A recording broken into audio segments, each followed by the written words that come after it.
scope time, and it's a real beauty. Oh, and it's not going to break the bank either.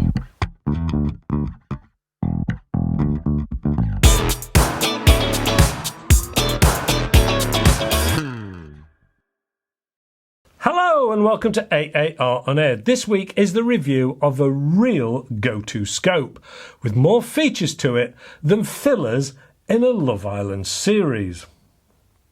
Let's start, shall we? When the Orion range first came out, it was aimed probably more at just under the mid-range in the vector optics scopes, and unsurprisingly it was very popular. But not being ones to sit on their laurels, they moved on and really raised the bar with this new Orion. And in terms of quality, they are showing some other manufacturers a clean pair of heels, so to speak. And yet, the price hasn't changed particularly. Now, on some of the rifles I've reviewed recently, I've started to top them off with this Orion scope, the 3-18 by 44, but this is not a base budget scope. Far from it.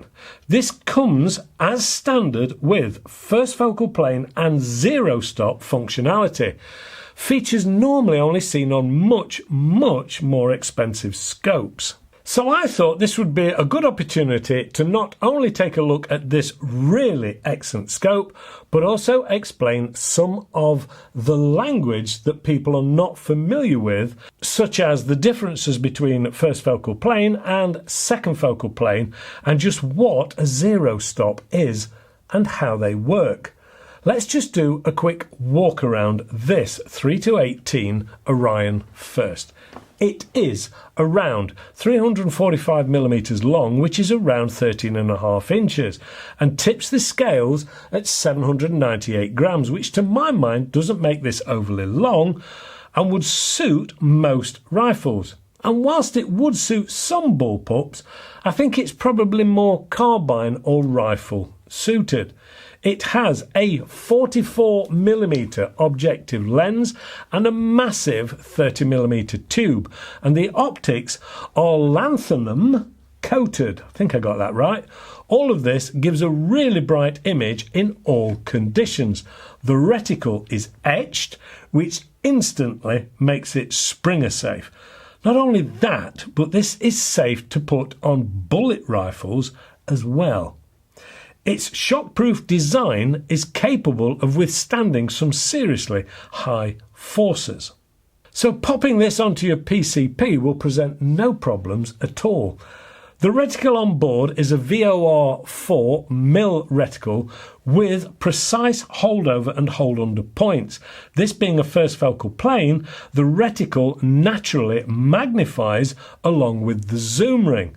The eye relief on this is around 95mm or 3.8 inches and gives a clear edge-to-edge image. The side focus ensures no parallax issues and will focus from infinity down to as low as 10 yards for those more close-up situations like barn-based pest control or the like.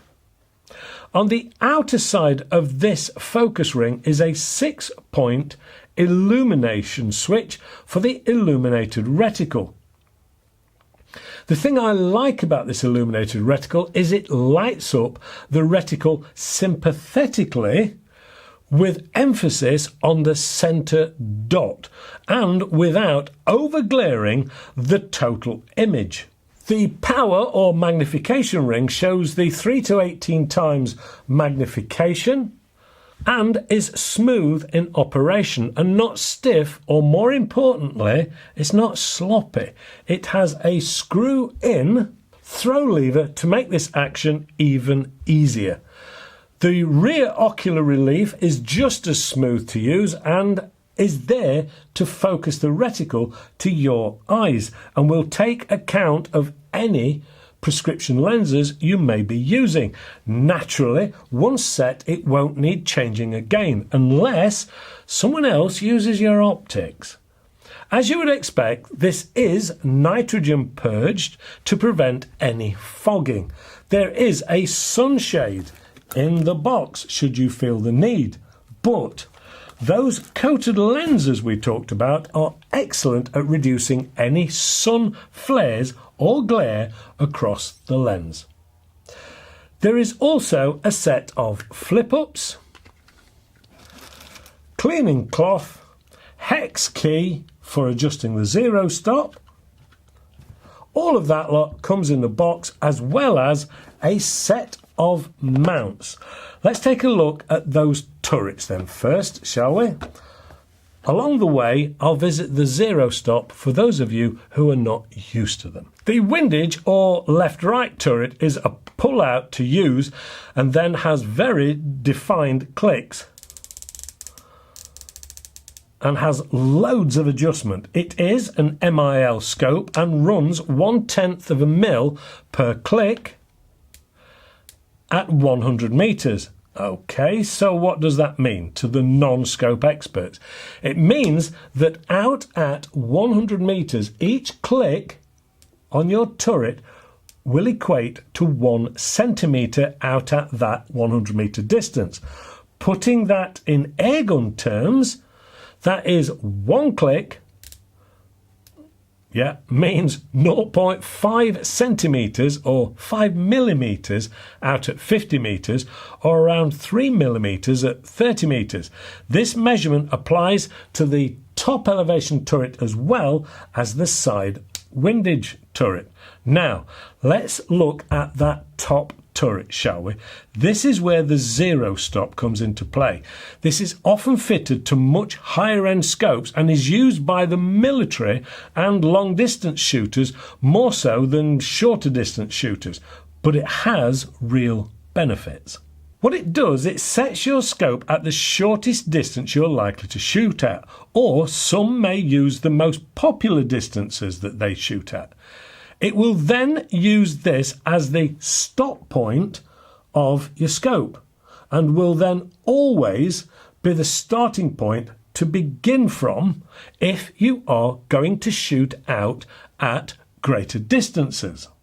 Let's say you normally shoot out to 30 meters, then this would be where you would set your zero stop. From there, you can adjust upwards for greater distances and use the clicks that we've already talked about that will equate to the holdover points on the reticle.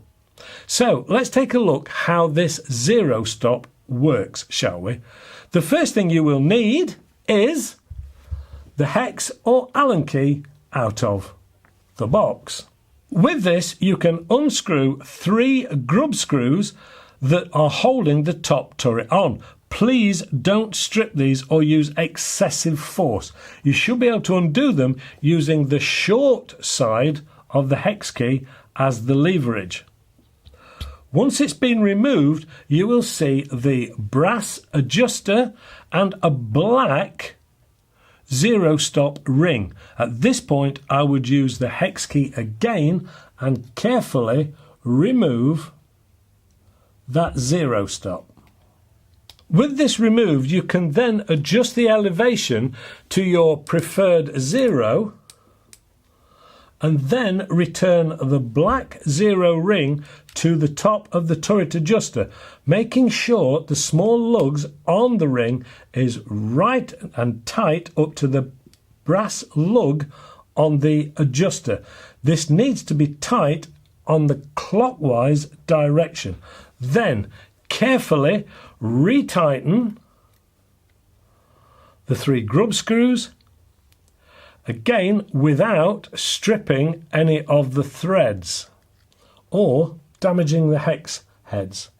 But once tight enough to hold in place, with that complete, you can then return the turret top with the zero centered to the white line. Carefully secure in place with the grub screws and the hex key again. Now you have it zeroed to your shortest distance, and it will always return to this position if you make any higher settings. It is worth noting that full rotations will be evident by the white indicator markings on the turret. No lock home is needed on the turret because you can always return the turret back to the zero at any time. How simple is that. Time then to explain the difference between second and first focal plane. Second focal plane is probably the one most people are used to using. In this form, you can zoom in and out on your zoom ring, and in this example, anywhere between 3 and 18 times magnification. You will naturally see the image grow and magnify, but the reticle will stay exactly the same size. Now, what this means is if you know what the holdover or hold under points are at, say, 10 times magnification, you can make the adjustment. No problem. But if you then zoom in to, say, 18 times, those holdover or hold under distances between each reticle mark will have changed, and your adjustment is going to be completely different. So it's not really helpful, and you will probably need a whole booklet full of measurement information to get the correct holdover or hold under points. Now, if we look at first focal plane, as you zoom in with your magnification ring, not only does the image get bigger, but the reticle zooms with it, meaning the distances on the reticle remain the same irrespective of what magnification you set the scope to. Now, you don't need a book of measurements anymore, and different magnifications and distances don't change the figures. Some would say this was cheating or an idle way of doing it. Me? I think anything for an easy life gets my vote every time. And I will opt for a first focal plane scope over a second focal plane whenever they're available. As I've already said, a first focal plane scope normally comes at quite a premium price-wise, but is included in this Orion scope. Hopefully some of this information has been useful to those new to the sport, and maybe even to some of the more seasoned shooters too. It is worth stating as well that I have completed the square test on this scope too, and it returns back to 0 every single time. These are an excellent scope, and that's why I use them on a regular basis. At this point, let me give you the price, because ordinarily a scope with all these features and build quality would cost you around £400 UK. Surprisingly, the retail price on this Orion 3-18 is £299, but is available from Vector Air at £225. And furthermore, they will pay your VAT if you use the code AAR2024 at checkout, which at the time of going to press brings the price down to around £187 UK. Oh, and that includes a set of mounts too. No small wonder I use these a lot these days. I realise this hasn't been a review of the latest or new rifle that's been out, but I have been asked by people to look at this, and hopefully you've enjoyed it. If you have, please give us the old thumbs up, subscribe and hit the alarm notification bell to be kept up to date and informed when any new reviews are being released. Now, I realise they come out every Friday at 7 AM, but occasionally there may be a competition or the like released at a different time, and you may not want to miss that. Check out the AAR On Air website for merch and, of course, competitions and much more. A big thank you to Vector Air for their help as always. Please let me know if you found this useful in the comments section, and if you want me to do more of this type of review. Occasionally. A big thank you to everyone getting involved in the AAR Green Air project. Your involvement is very much appreciated, and these have been just a few of the names of those who have gotten involved so far. Thank you. That's it. Thank you for watching, and hopefully I'll see you all next week. Stay safe and shoot safe. Bye for now.